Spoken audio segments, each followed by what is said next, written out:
Good morning, dear listeners. I'm not sure how you slept last night. I woke up very early this morning on what is still feeling a very surreal situation in the aftermath of the passing of our club chairman, John Berylson. Joining me this morning, again at very short notice, to pay tribute to, we'll talk about whether he is or isn't the greatest chairman of Millwall Football Club, but joining me is our show regular, Neil Fissler. Welcome, Neil. Thanks for coming on so early, mate. Yeah, mate, there's nothing good about this morning. It's sunny out, but there's a chill in the air, and there's a chill all over your body whenever you think the awful news from last night. And I completely missed it. I was writing and researching something. Didn't go onto Twitter, and I think about 40 minutes after the news had broke, my brother-in-law messaged me saying, "Sorry to hear about your chairman." I went, "You what?" He said, "Yeah, sorry to hear about your chairman. He's died." I went, "No, shut up." Yeah, very surreal. Yeah, it was, mate. You're just there in stunned disbelief, aren't you? And obviously, what we feel is absolutely nothing compared to what the family are feeling. well, I think that's probably but the best way to begin this short tribute to John Berylson is it begins really and ends with his family, because as I understand it, Neil, and I don't know if you've got any other info, but it looks like he's passed away in a car crash. Sounds like a fairly a tragic car incident on the roads. I think he lives in just outside Boston, so roads of Massachusetts is apparently he's crashed his car, and that's the call. So a very sudden loss, and from the family point of view, it's one of those odd situations that life and death. In 1 minute you're there, then the next bang, you're gone. It must be a tremendous shock for them all, father and husband and head of the family and all the rest of it. So I think my first thoughts are with the Berylson family. Obviously then our own beloved Millwall Football Club, but really it begins and ends with the family in these situations. Yeah, no, that's absolutely right. As I said, whatever we feel and our sadness pales into insignificance, our sense of loss, because they've lost a father, a husband. I don't know if he had grandchildren. Don't know. Or anything like that. But what we feel is amplified, isn't it? And yeah. I hope that they can take some strength from how we all feel and our sadness at it. And it's not just because he's the chairman of our football club and he's pumped in something like £110 million into our football club, keep it alive, but you would keep us afloat, really. But let's be honest, without John Berylson, God knows where we'll be, because we were meandering, weren't we? We were going nowhere very quickly before he came along. In fact, there might not even have been a Millwall I think club. you're right. Oblivion was the best description I could think of this morning as to where we were headed prior to John's arrival. I mean, we did a show last night, again at very short notice, with Aaron and Harry, and I was trying to find the right words last night. It's still quite difficult, Neil, to give an adequate summary of John's contribution to our club. But I mean, it really, for me, rests on his very earliest days when he came in after the awful 2005-06 season. I don't know if listeners recall it, but we had about 7 managers one year, didn't we, Neil? Relegation season. I think we went for about 3 or 4 chairmen prior to John's arrival. The club was spinning out of control. And he came in really from nowhere. I mean, I think I said he was from Boston. I think John, if memory serves, and I stand to be corrected, was born more in the Midwest of the US. I think his wife's family are Bostonians. But John, I think, was from the Midwest. But certainly not a man with any linkage to football, soccer, as they would call it in the US. Certainly not with Millwall either. But to play such a role in our history is from that kind of background is incredible, I think. Yeah, I don't yeah, but I don't think anybody would have heard of him. In fact, I had a quick look last night. I didn't even know his middle name was Gregory until I got, No, I didn't know. you know, yeah, but I knew it was John G. Berylson. But I had a look last night to try and have a little bit of a look. I didn't know that he was actually director of Vision Express in the 90s. I didn't know that. I didn't know that. Okay. By looking, but he just kind of pitched up and then he set the tone for everything that's been his stewardship of our great club. He's been a chairman who's kind of been a hands-off chairman in Well, many. yeah. I mean, you're right. The amount of money that he's put into Millwall is incredible. I mean, we would be bereft without him. I don't know where if we still existed, we might have been struggling in League Two at best, possibly lower, because the club was in a state of turmoil in the mid-2000s. I do know he came in and gave financial support before he actually did the deal for shares and became chairman. So I think he is actually supporting the club in terms of paying wages, Neil, because I think there was a point where we were struggling to pay the bills and struggling to pay what was due to the players and staff. And John, He was pulled out, didn't he? And it kind of left this void. And yeah, I think that Jeff Burnage took over for a spell, didn't he? And then we had that idiot Savary, and we had Stuart Till. I remember Stuart Till, the music guy. It was a chaotic time, absolutely chaotic. And then John Berylson's come in. Yeah. And he's been pretty hands off. You have a look around the Football League, and you've got Dale Vince at Vegan Green Rovers, who's all about him. But John Berylson is totally the opposite. You never heard from him. In fact, I can't even remember the sound of his voice, which is quite strange for. I think he might have got on the pitch a couple of times after a few sherbets pre-match. I think he loved meeting the people at Millwall. I mean, looking through Twitter this morning, I'm sure you and the listeners are doing the same. I'm flicking through it since I've got up this morning.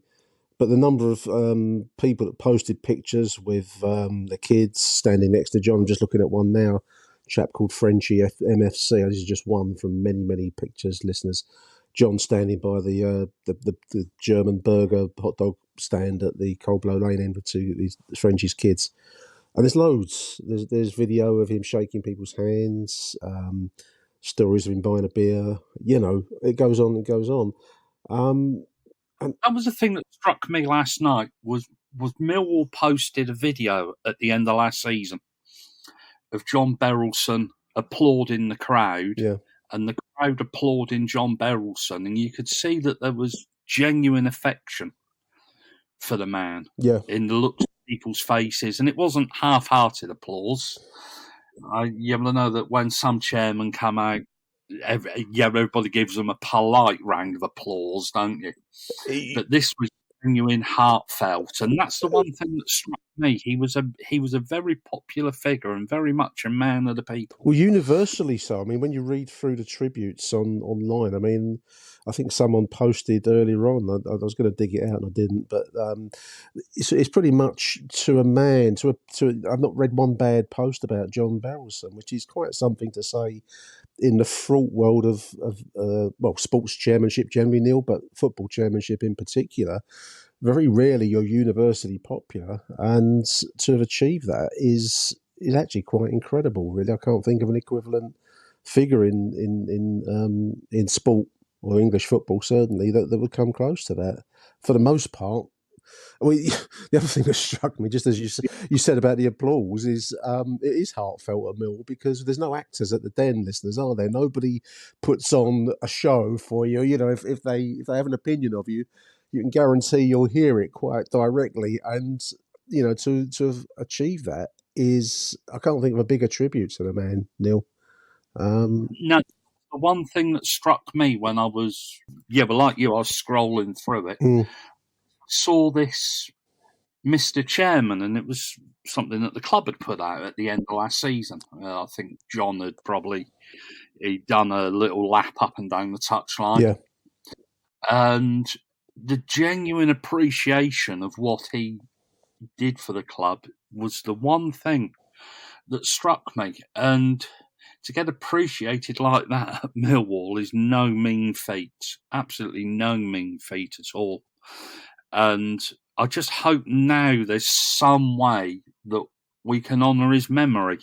I don't know if it's by, funnily enough, I was thinking about this a couple of days ago. What do you do to honour him? And now you've got to think about it. Do you rename a stand? There was a couple of posts. Yeah, well, that's rename the North Stand. Yeah, after the him. away end. Yeah, John Berylson stand. Right. Yeah. But it doesn't seem right to me to have a stand that isn't full of Millwall fans named after him. Doesn't seem right. Do you rename the Dockers, or do you probably name any new training ground after him? I mean, that would be appropriate. I mean, I suppose the only thing with that is, and I'm not against any of these ideas, listeners. I mean, I agree 100% with you, Neil, that the away end is full of away fans, not Millwall fans. So there's one thing. I did see a suggestion to rename the stadium after him, but I'm not sure the Den. The Den is the Den, and that's. There's a suggestion. I'm not sure I'm so keen on that, but I get the point you make about the away end. The training ground is a good idea. The only thing there, I suppose, is most of us won't ever go there. On rare occasions, we might go there, but 99.9% of Millwall fans won't visit the training ground because it's out in the country, out near Fulham, out in Brands Hatch, rather, out in Kent. So. I'd quite like to name the Dockers stand after him. The Dockers stand has never really taken for me. I still call it the East Upper. Yeah, I do. Lower. I do. And I think that the Dockers, okay, it's a nod to our heritage, but we could actually easily rename the North Stand the Dockers stand, couldn't we? And rename the East Stand as the... Yeah, that would work. I mean, I like the idea of having a stand that is full of Millwall fans, and the East Upper is a bastion of the ground. It's the driving heartbeat of the ground when it's in full flow, and to have that named after John would be appropriate, in my opinion. It's a difficult one, but I agree with you that the North Stand, away end, whatever you want to call it, it's okay, but it could be better, and that better, I think, would be the Docker stand, which I kind of agree with you. I mean, it's a nod to the past, isn't it, the Docker stand? But it's not ever really grabbed me as a name, not like the Kitchener stand, Coldblow Lane end, and I hope maybe the John Berylson stand. I think would be appropriate. Yeah, well, I absolutely agree. You can always rename the North Stand the Dockers stand, even if you really want to. But I just think to have him, and he has been the heartbeat of the club for 15, 20 years or however long he's been at the club now. Christ, I can't even remember that. This is a point that struck me last night, Neil. He's been around, and it's been so stable in a financial sense. We've got used to it. And as you and I know well, I mean, Millwall's history prior to this unusually stable period, financial what's the word, like that? We're on the level, been on the level for a long time now. It's very unusual. For the most part, we've teetered on the brink of non-existence because good times are invariably followed by bad times, and those bad times are financially very, very tough on us. So it's going to be a strange period ahead for us.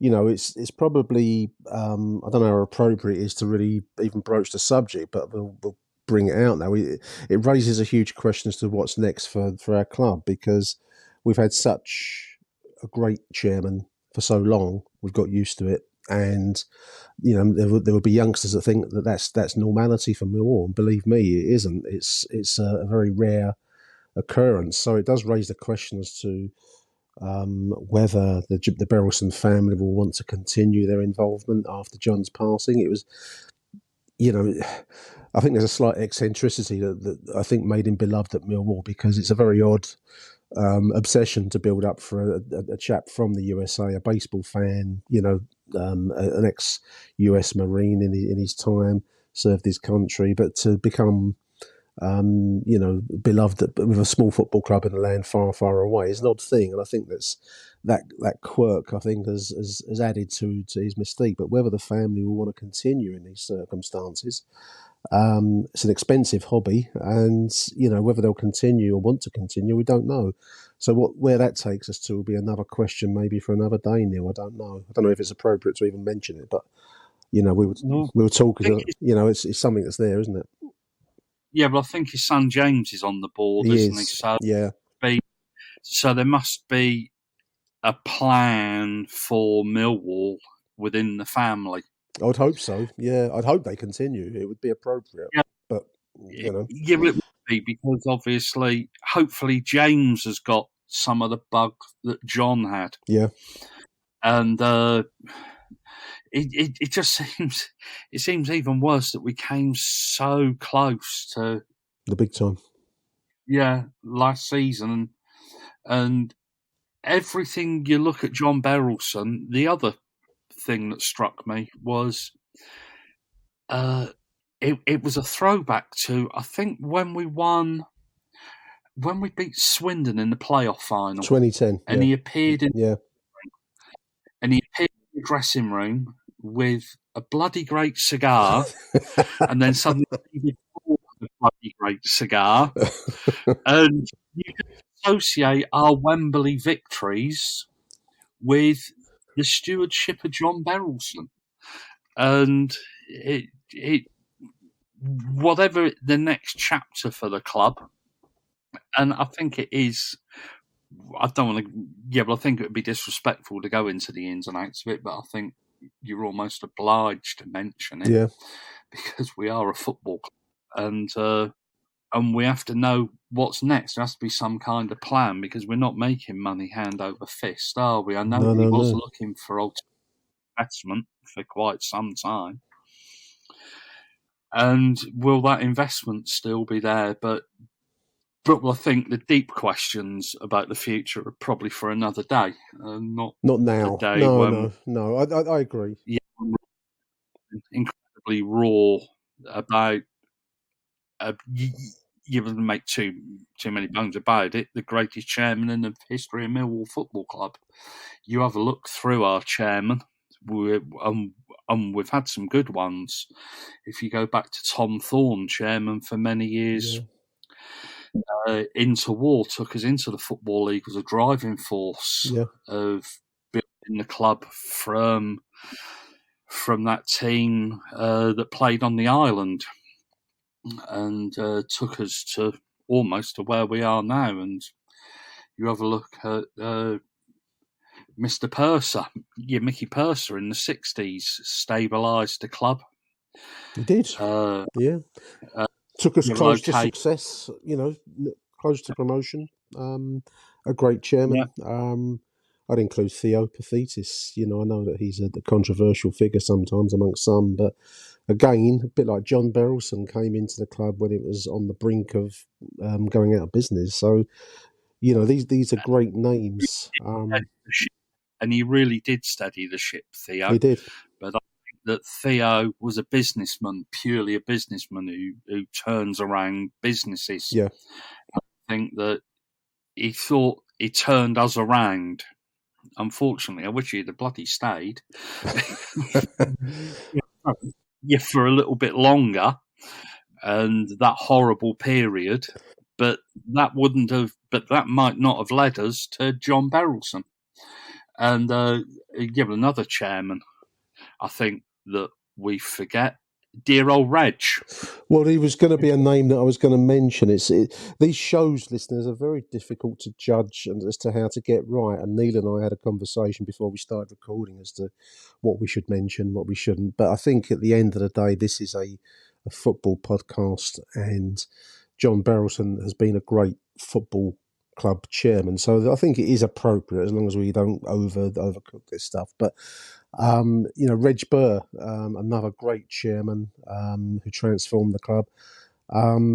It's very hard to pick the best, in my opinion. But I think for me, given where we've been to and the modern game being what it is now, I think John Berylson would have to be my contender for the best, purely because all of those other chaps, they all operated in the circumstances of their times. But the modern game is a very, very different beast to how it used to be. So to have achieved this universal love, and I mean, I'm just looking through the Twitter feed as you're speaking. It's an outpouring online, and I've just picked a few tweets out here that I hope capture the feel. There were so many you can't get them all, but there's one here from JP Millwall too. Sums up nicely actually. Neil says, in an age of football owners destroying clubs, alienating fans, and hemorrhaging money, I truly believe we had the best chairman in the country. R.I.P. Sir John Berylson, as he puts it. He can't be a sir because he's American, but I get the emotion there. And Alan Dunn, ex-player, deepest condolences to the chairman. John was a gentleman who put Millwall back on the map. What he's done for the club will always be remembered, and I can only thank him for everything he's done for me and Millwall. R.I.P. JP. And so it goes on. Journalist Henry Winter he has posted, ex-players John Marquis. I saw Darren Pearce. Paul Robinson, staff. Yeah, and I've seen you were Joe's in. Yeah. You were in Australia, so he got the news. You were just as it was breaking. About 9 o'clock last night. So, but it is universal.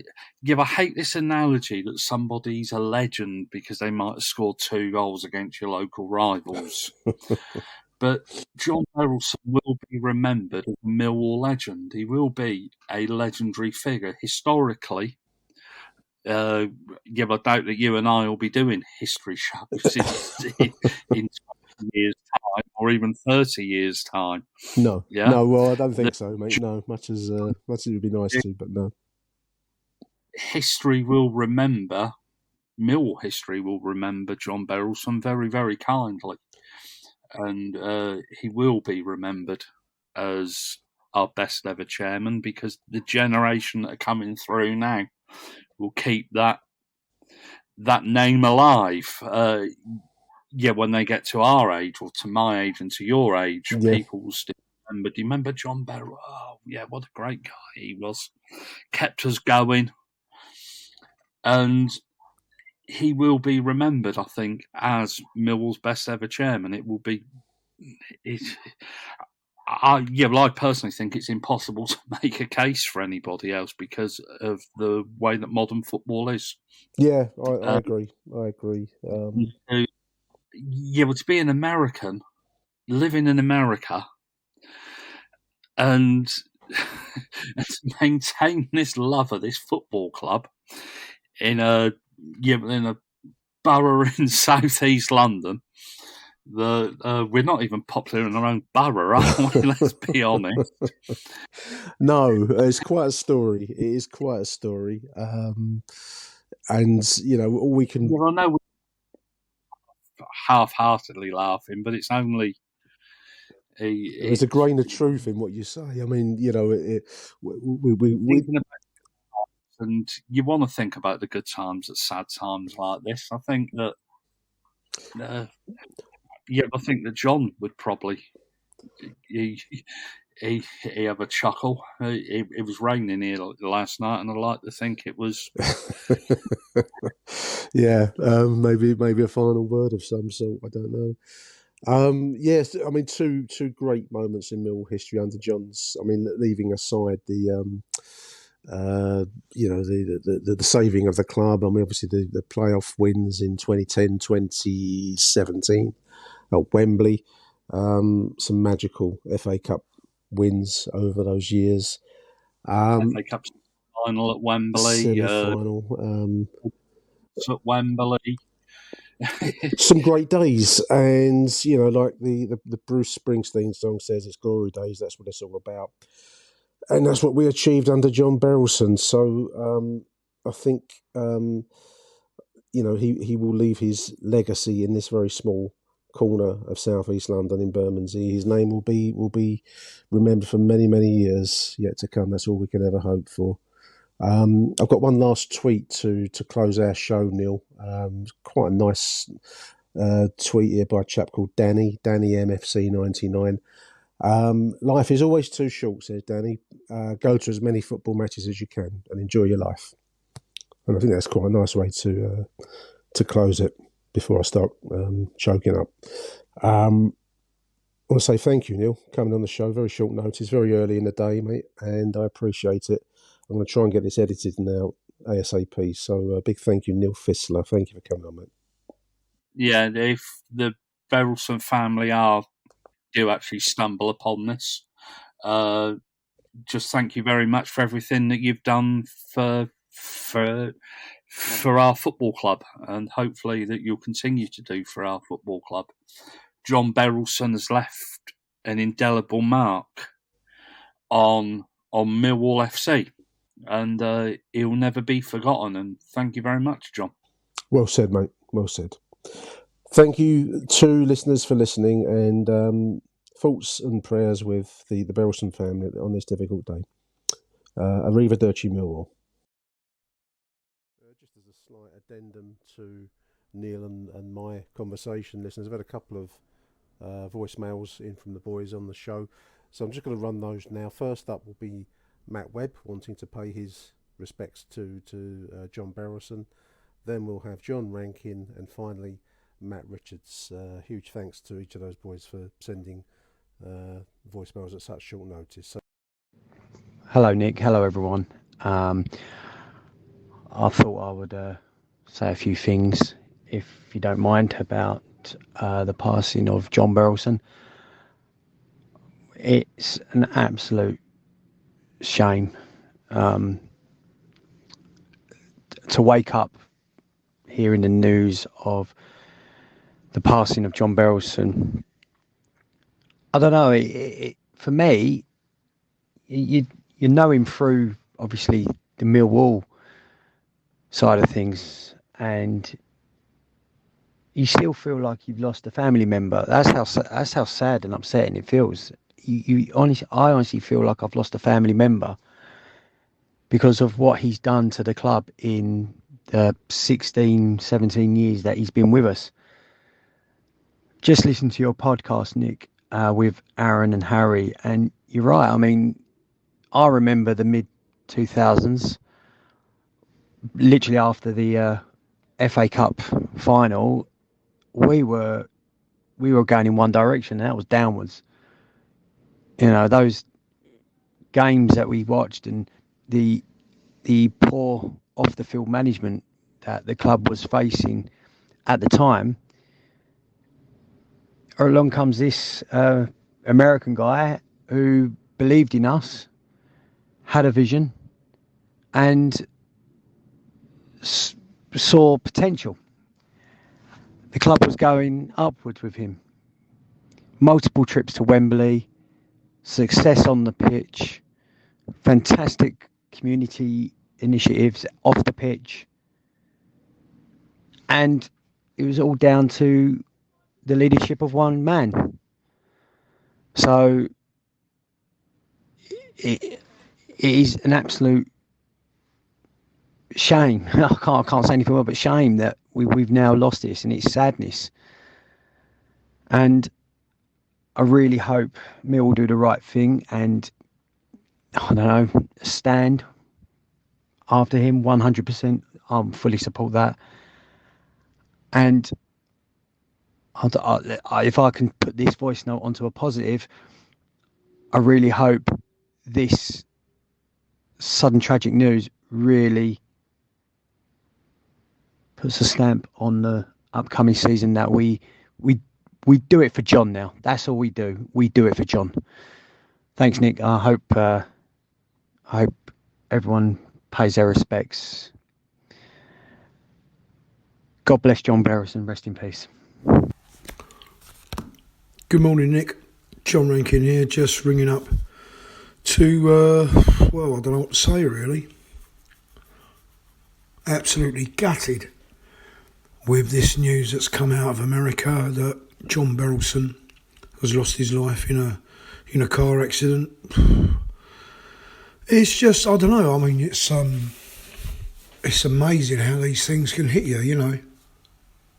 But he was certainly, I mean, you know, my time goes back to Frank Purser at Millwall, people like that, and I've seen them come and go, and I've seen chairmen use the club for, you know, I had to put the word allegedly in, but allegedly, you know, sort of lining their own pockets or treating the fans in a very, very kind of, you know, not disrespectful, but really not caring about us, not getting us. But at the Burnley match, the terrible Burnley game at the end of this season, I saw him in the car park. I went over and shook his hand and said, you know, thanks for everything you do for us. And he said, he looked me in the eye, and it was genuine. And he said, no, thanks for telling me. You know, I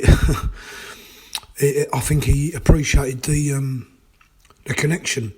I was talking to my wife this morning, saying, well, you know, giving her a kind of potted history about what he's done for the club over the years and the amount of investment. And she was asking for a connection, and no one will ever know that connection. And everyone was, you know, sort of thinking, oh, you know, what's his... Because we're all a bit cynical, I suppose, when we think about chairmen, you know, in the Football League, and the fact he was a businessman. But I don't know, maybe it was an altruistic connection. You know, maybe there was something in his family, a connection made during the Second World War. He wouldn't have been old enough to fight in the Second World War, but I'm sure his father was, and his grandfather may have been, so maybe there was a connection there. You know, a soft spot for the Blitz-torn area of South East London that New Cross and Deptford and Surrey Docks and Bermondsey was. But it's certainly our Blitz today. Anyway, over and out.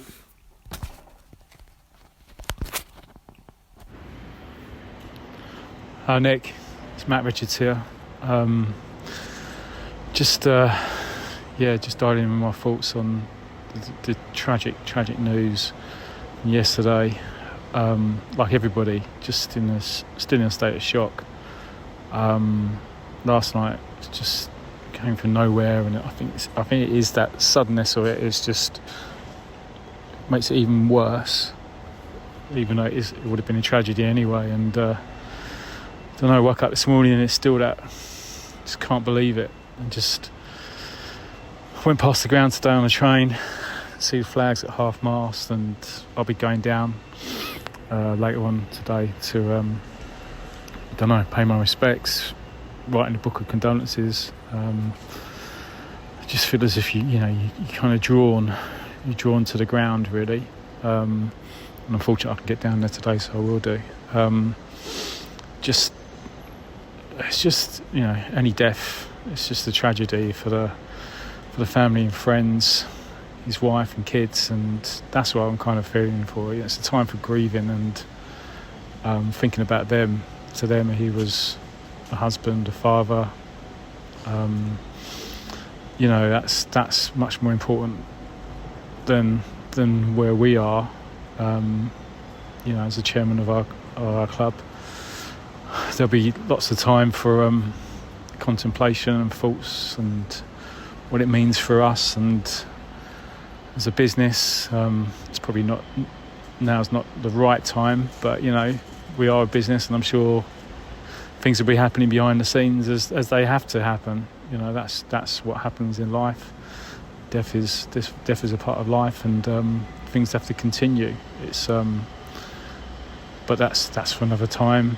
And we just need to focus now on the important things, which is commemorating a great man in our history who stood by us, who protected us, supported us through some tough times and gave us some great times.